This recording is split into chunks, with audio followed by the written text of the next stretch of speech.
गृहरक्षक दलात 3 वर्षे पूर्ण झाल्यानंतर पुनर्प्रवेशासाठी हा कॅम्प केला जातो आणि कॅम्पसाठी लागणारे वस्तू आम्ही या ठिकाणी सद्गुरू आणि या ठिकाणी आम्ही आमच्या रूमचा ताबा घेतला।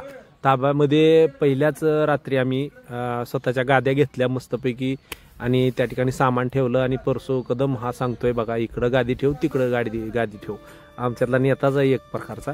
आणि त्या ठिकाणी दुसऱ्या दिवशी सकाळ उजडली की या ठिकाणी पेटीसाठी आम्हाला तयार करण्यात आलं, असं पांढरे बूट पांढरा टी शर्ट काळी पॅन्ट असं घालून। आणि होमगार्ड आमचे मुंडे सर उशीर झाल्यामुळे त्या ठिकाणी त्यांना शिक्षा भेटली।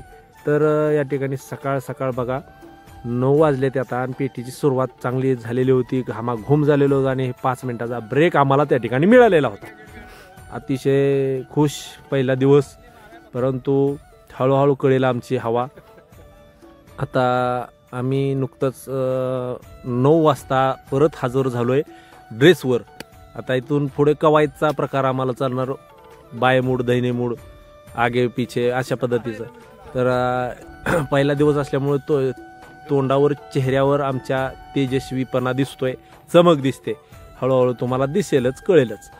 मग दुपारची वेळ झाली, सुट्टी झाली, आता ही सुट्टीचा आनंद घेतोय आणि या रूममधून बाहेर पडून जेवण वगैरे करून बरोबर 3 वाजता परत फॉलिंग झालं।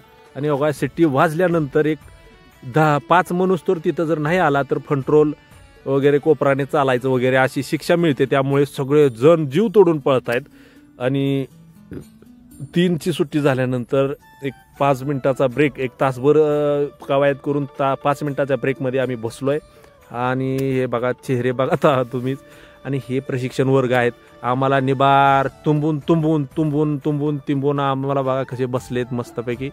आणि हे बघा आमचे होमगार्ड कसे बसलेत, प्रत्येकजण कोणी जास्त वयाचा आहे तर कोणी तरुण वयाचा आहे, परंतु सगळ्यांचीच गत या ठिकाणी सगळी सारखीच झालेली आहे। हे बघा कापरे लोकरे वगैरे आमच्यातले बसलेले आहेत। आणि हे सर्व आता चालू आहे वर्किंगसाठी नियोजन, आणि वर्किंगसाठी सुद्धा बघा किती धावाधाव करून या ठिकाणी उभं राहावं लागते।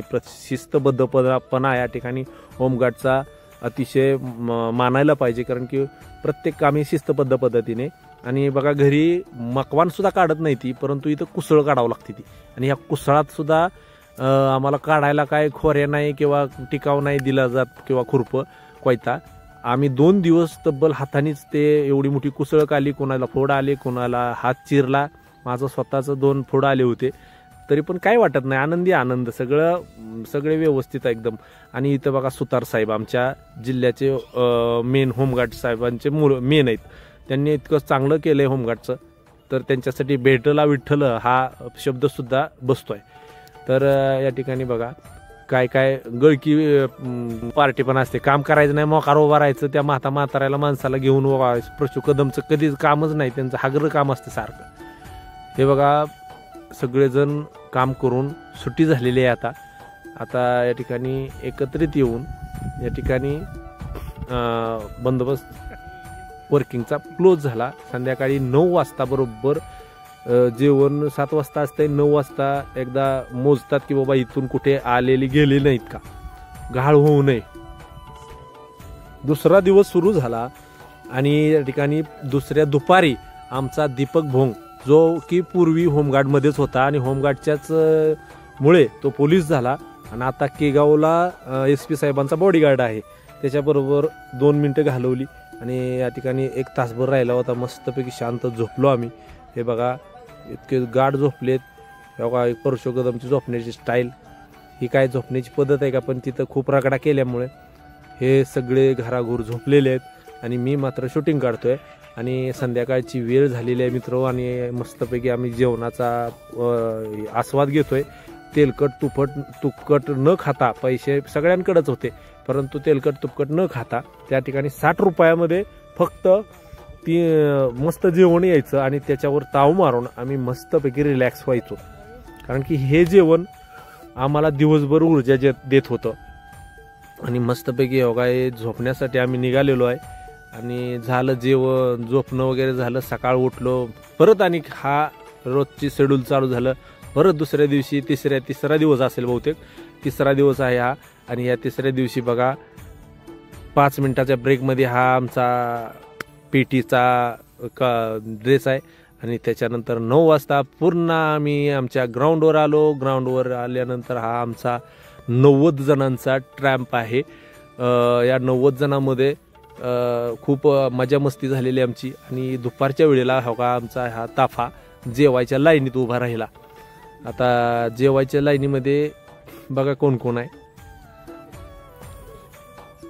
शिंदे साहेब आम्हाला त्या ठिकाणी जेवायला त्या ठिकाणी मदत करायला लागले की बाबा यांना व्यवस्थित सगळ्यांना व्यवस्थित पुरावं म्हणून. आणि त्या ठिकाणी ऑनलाईन वगैरे पैसे चालत होते, त्याच्यामुळे सगळेजण कोणी ऑनलाईन, कोणी रोख, कोणी उधार असं चालायचं. असं नाही की कोणाकडे पैसे नाहीत आज आणि तुला अन्न नाही. तर त्या ठिकाणी सगळे 1-2 दिवस त्याला पुरवलं जायचं. त्यामुळे आमच्या तिघांचे पैसे या ठिकाणी रामभाऊ कुठे यांनी दिलेले आहेत.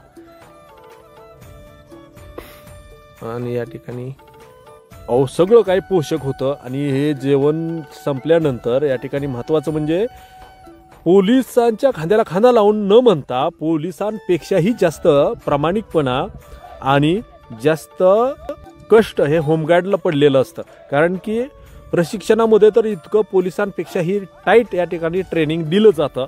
गोळीबार असो, लाठीकाठी असो, आणखी काय असे प्रशिक्षण आहेत की जे पोलिसांना पण मिळलं नाही, ते या ठिकाणी होमगार्ड बांधवांना मिळालेलं आहे ट्रेनिंग. आणि ते समाजासाठी चांगलं आहे, खिशे भरण्यासाठी नव्हे. तर होमगार्डला कुठल्याही पद्धतीचा इन्कम सोर्स नसतो एक्स्ट्रा, परंतु या ठिकाणी अतिशय प्रामाणिकपणे या ठिकाणी ड्युटी आपली बजावत असतो. आणि ह्या बघा शिस्तप्रियता किती आहे. आणि सगळ्यात वय किती बी असू द्या हो, 55 वय आहे तरी पण बघा किती म्हातारं डुलतंय नुसतं. वर्किंग संपलं आमचं. जय हिंद, जय महाराष्ट्र, जय होमगार्ड.